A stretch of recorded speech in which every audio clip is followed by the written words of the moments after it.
EX Deviants. There's 18 of them. These monstrosities of game design are loaded up on fat health pools and souped up moves that can one-shot you, and I'm gonna kill them all. The elite players of Monster Hunter Generations Ultimate, the ones who beat all 18 EX Deviants, are easily identified by a large crown symbol next to their name, and I want that crown. Join me, Griffted, as we brave our way through Monster Hunter Generations Ultimate toughest challenges. Tag along as I attempt to join the ranks of the Royal Elite and wear those sweet crowns. This is the Royal Road.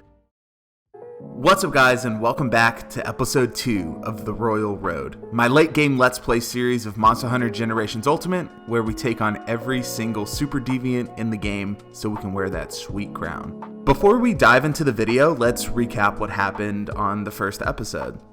Firstly, we finished up Grimclaw 15 so we could make that amazing hunting horn.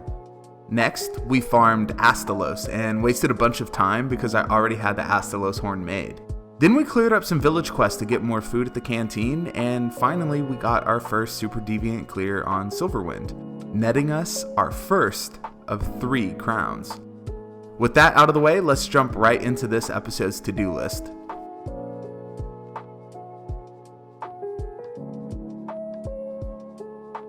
So I want to continue unlocking food in the canteen. This time we'll be doing the quest in the online hub to unlock the food.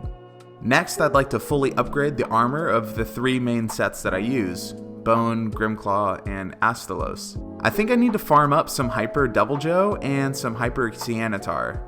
Moving on, I'd like to grind up all of my Deviant quests to level 5, and finally, I'd like to snag an EX Grimclaw clear. With that out of the way, let's go ahead and do a quick guild card check before we get into the video.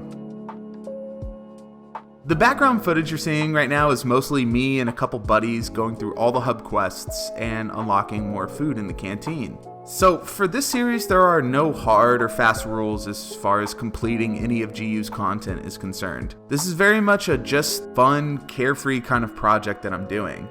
Though when I'm playing on serious quests, I'm trying very hard to get better and to understand how my weapon functions in this game versus certain matchups. I do this because I have every intention of posting some more speedruns on the channel for Monster Hunter Generations Ultimate. As far as clearing EX Deviants in this playthrough, I have a couple in mind that I want to solo and a couple that I want to duo. I don't want every EX Deviant clear to be a 4-man. I think it will be more interesting that way and more challenging for me. After clearing, I think 14 or so quests with my buddies, I headed to the canteen to start unlocking foods. At the end of that small grind, I had around 11 pages of food. I still have some more unlocking to do, but that will suffice for now. Here I am quickly polishing off a couple hyper hunts for the materials to upgrade my 3 main armor sets before we start the low level deviant grind. Hyper Joe, by the way, kills more people online than any other monster. Because his armor is highly sought after, many new players will try to jump right into this quest and just get absolutely melted. Even HR 200 plus players I've seen get absolutely tossed by Hyper Joe.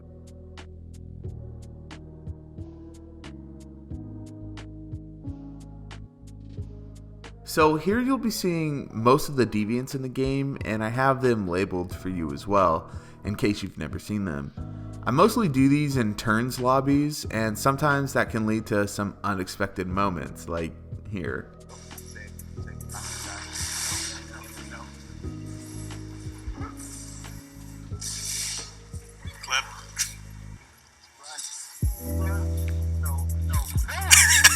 Clip it.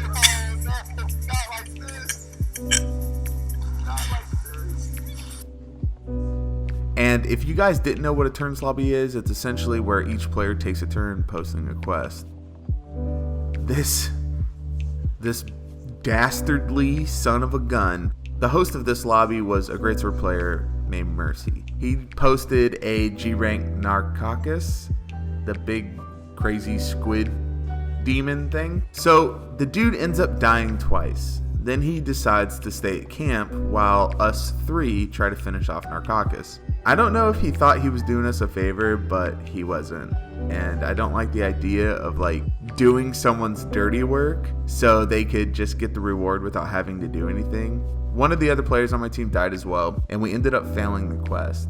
As soon as we got back to the gathering hall, the dude left the lobby. So, Mercy, if you're watching this, what you did was a classic move. So let's talk about deviants. They can pretty much be looked at as like a subspecies of their base monster. So they have different health, new moves, altered moves. I don't have a fully formed opinion on each deviant yet, simply because I don't have enough experience with them all. I'd really like to explain Brave Hunting Horn a little better. First, Brave and Valor mean the same thing. I say Brave because that's what everyone called it during Double Cross, but when GU released, it was called Valor. So when you sheath, you go into a Brave stance. From the stance, you can input a recital, a right swing, which will come out as a flourish, a left swing, which will come out as a forward slam. In this Brave stance, you can back slam as well. The main benefit to using Brave is when you're in your Brave sheath stance, you can counter most moves for free, well, like with the exchange of some health. You can also Brave through roars and tremors. It's sort of a double-edged sword because you take damage when you Brave a monster's attack.